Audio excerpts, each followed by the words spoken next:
privileged to be here.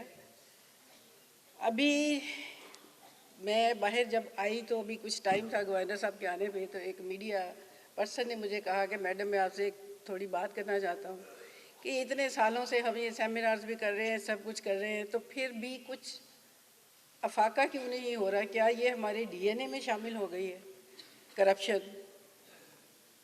तो इस सवाल का जवाब इतना सादा नहीं भी है और है भी।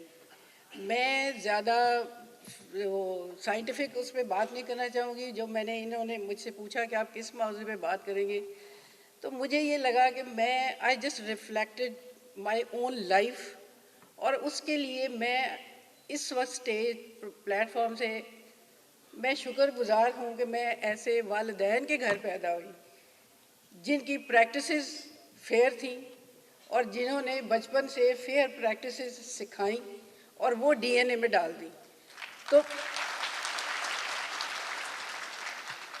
मेरा ये ज़ाती ख़्याल है कि नैब जब जिस स्टेज पे आते हैं, एफआई आते हैं, वो है जब बीमारी हो चुकी है और उसकी सर्जरी करने की ज़रूरत है।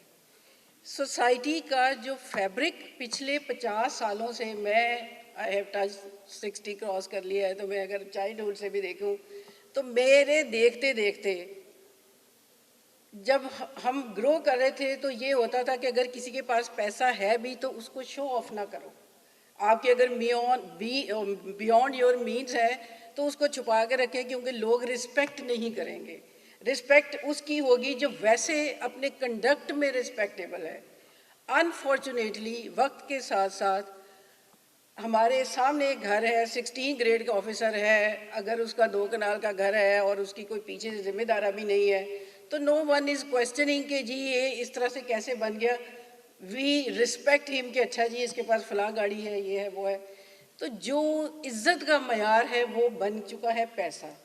और जब एक इज़्ज़त का और रिस्पेक्ट का मयार आपका शो ऑफ होता है और हमारे मीन्स होते हैं जो मटीरियल मीन्स हैं, और दिल से चाहे हमें कोई शख्स नहीं भी पसंद है लेकिन हम फिर भी उसके रज़ाए को देखते करते हैं, तो ये टेम्प्ट करता है सोसाइटी को एट इंडिविजुअल लेवल कि वो भी उस मयार को हासिल करने की कोशिश करे बाय हुक और बाय क्रूक।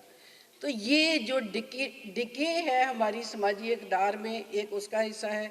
दूसरा, जब मैं ये सोचती हूँ अपना, जब हम मेरे आई थिंक मैं इसलिए ये बात कर रही हूँ कि ये बच्चे अभी यहाँ पे बैठे हैं, ये स्टूडेंट्स हैं और पेरेंट्स भी हैं, कि हमारे भी क्लास फेलोज होते थे जिनके पास बहुत कुछ ज़्यादा होता था।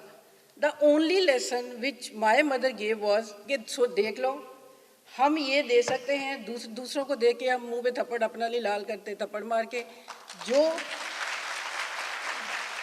You have to spend this much money, ये आपकी कॉलेज में पॉकेट मनी है। उस पॉकेट मनी से उस ज़माने में 4 आने की बस का टिकट आता था और 4 आने बचते थे जिससे हम या नान शान खा सकते थे। कोक कभी कभार जब हम लेते थे तो बड़ी खुशी से पूरे कॉलेज में फिरते थे कि आज हमने कोक भी पकड़ी हुई है, लेकिन हमें कोई शर्मिंदगी नहीं होती थी।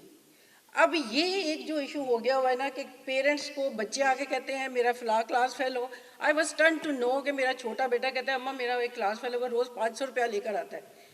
मैंने कहा ये किस किस्म की पेरेंटिंग है कि एक स्कूल के बच्चे को आप 500 रुपया, ये आज से 10 साल पहले की मैं बात कर रही हूँ, क्यों आप दे के भेज रहे हैं?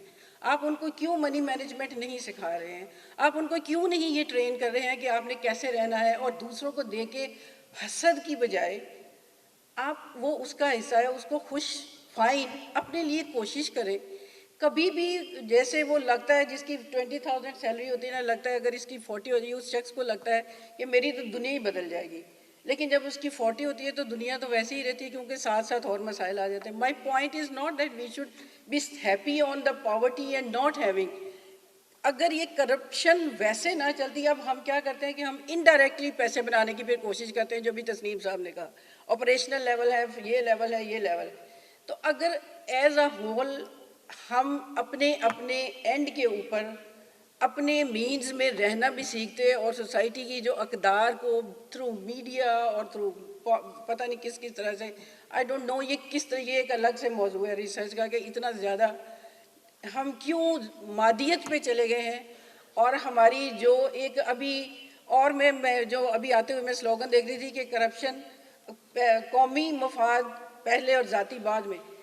माज़रत के साथ मैं थोड़ा इसको उल्टा भी करना चाहूँगी। मैं ये समझ रही हूँ कि अगर मैं करप्ट नहीं कर रही हूँ तो ये मेरा ये कौम के लिए फ़ायदा है।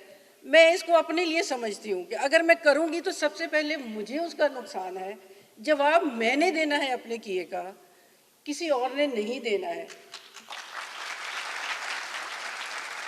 तो इसको अगर हम कौमी सतह पर बढ़ते हैं तो मुझे एक बात याद आ गई कि एक बादशाह ने कहा कि ये सुबह ये पौंड है, ये पानी दूध से भरा हुआ हो, अपना देखने के लिए कि मेरी कौम कितनी ईमानदार है।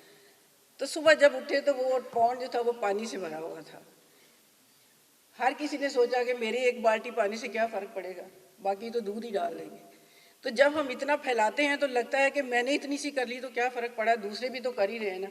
माई पॉइंट इज़, आपको अपने लिए फ़र्क पड़ना चाहिए, आपको अपने बच्चों के लिए फ़र्क पड़ना चाहिए। और जो बच्चे भी यहाँ यंगस्टर बैठे हैं, प्लीज़ पेरेंट्स पे ये प्रेशर ना करें कि मेरे फ़लाँ के पास ये है और फ़लाँ मेरा ऐसे क्लास में आता है। फाइन, जब घर से एज अ वाइफ भी हम प्रेशराइज करते हैं, मैसेज हम क्या दे रहे हैं, we are not happy with whatever you are getting, जो भी आपकी सैलरी है, वो मैसेज एक फादर को या एक मदर भी अगर अर्निंग है, वो शायद उसको कंपेल करता है कि मैं अपनी डिग्निटी के लिए भी और अपने बच्चों को भी एक सोसाइटी में अच्छा मकाम देने के लिए मैं ये भी कर लूँ, वो भी कर लूँ। लेकिन at the end of the day फिर उस फादर को ही अपना हिसाब देना है, ना बच्चे बचाने आएंगे, ना कोई उसको सोसाइटी बचाने आएगी। सो